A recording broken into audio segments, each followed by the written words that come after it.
18 কোটি মানুষ তার রুখে দেবে। আমরা সেই 18 কোটি মানুষের সাথে থাকবো, পাশে থাকবো, অগ্রভাগে থাকবো, আমরা কথা দিচ্ছি। ক্ষমতার মালাই খাওয়া জামাত ইসলামের উদ্দেশ্য নয়, সমাজের একটা গুণগত পরিবর্তন আনা আমাদের উদ্দেশ্য। এমন একটি দেশ, এমন একটি জগৎ আমরা আমাদের এখানে চাই, যেই দেশে জাতি, দল, ধর্ম নির্বিশেষে সমস্ত মানুষ শান্তিতে বসবাস করবে। এদেশের নাগরিক হিসেবে দেশে এবং প্রবাসে যেখানেই যাক গর্বের সাথে বলবে আমি একজন বাংলাদেশী। এইখানে বিশেষ বিশেষ সময়ে কোন ধর্মীয় সম্প্রদায়ের উপাসনালয়, বাড়িঘর পাহারা দেওয়ার প্রয়োজন হবে না, কারণ এখানে জন্মগতভাবে যারাই জন্ম নেবে সকলেই বাংলাদেশের গর্বিত নাগরিক। আমার যদি বাড়িতে পাহারা না লাগে, আমার মসজিদে যদি পাহারার প্রয়োজন না হয়, তাহলে হিন্দু বন্ধুদের মন্দিরে পাহারার প্রয়োজন হবে কেন? আমরা এই ধরনের কোনো বৈষম্য চাই না।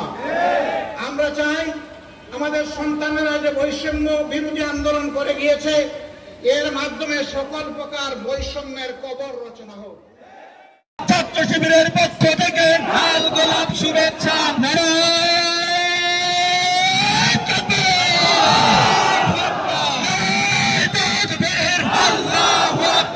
বাংলাদেশ জামাতে ইসলামী জিন্দাবাদ, জিন্দাবাদ, জিন্দাবাদ, জিন্দাবাদ। জামাত ইসলামী জামাতের আগমন, শুভেচ্ছা, স্বাগতম, শুভেচ্ছা, স্বাগতম। পরিষদের অনুমতি নিয়ে তাদের প্রতি শ্রদ্ধা প্রদর্শন করতে হবে। আপনাদের সকলকে ধন্যবাদ। সকালে মারামারি হতো, মানুষ সেই দিকে চলাফেরা করতে গেলে আতঙ্কের মধ্যে থাকতো। আছে আমরা তোমাদের পিছনে আছি। সেই বাপই সত্যিকারের বাপ, যে তার সন্তানের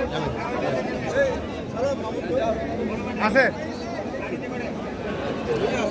শুভেচ্ছা দিনাজপুরের পক্ষ থেকে। বাংলাদেশকে স্বাধীন সার্বভৌমত্বে রূপান্তরিত করার জন্য ঐক্যবদ্ধ হয়ে খুনি হাসিনাকে দেশ থেকে তাড়িয়েছে। কোন নির্যাতন নাই যা তারা করেনি। এদেশের ছাত্র সমাজের উপর এমন কোন নির্যাতন।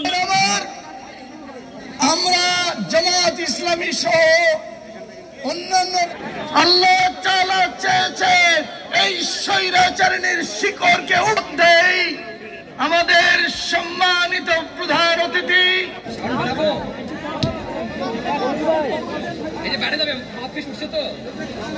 আসসালামু আলা রাসূলিল কারীম আম্মা বাদ।